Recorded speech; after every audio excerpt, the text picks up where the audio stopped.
And here at home again today, an American hero received the Medal of Honor. He earned it without ever firing a shot.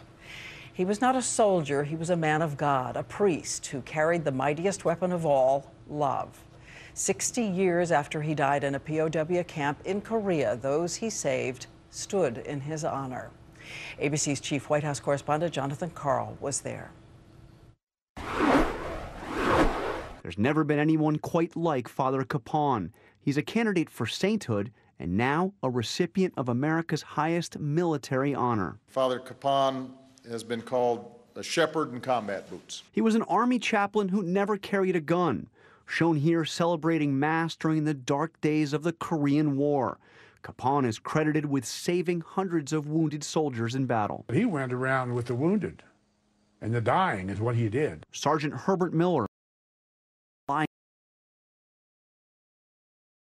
soldier when he first saw Father Kapaun. Pretty quick, Father Kapaun come from across the road, pushed that guy aside, bent down, picked me up, and carried me. They were captured, and Kapaun helped carry Miller on a 4-mile death march to a North Korean POW camp. It was then that Father Kapaun showed his greatest heroism. They lived in filth, he washed their clothes, and he cleansed their wounds.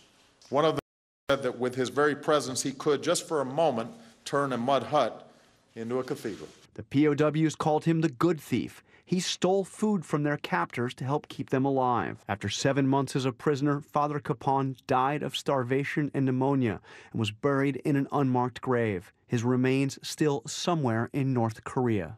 Before he died, he was heard praying for his captors. "Forgive them, Lord, for they know not what they do." Jonathan Karl, ABC News, the White House. And the president said Father Kapaun reminds us of those heartland values: honesty, hard work, decency, and humility.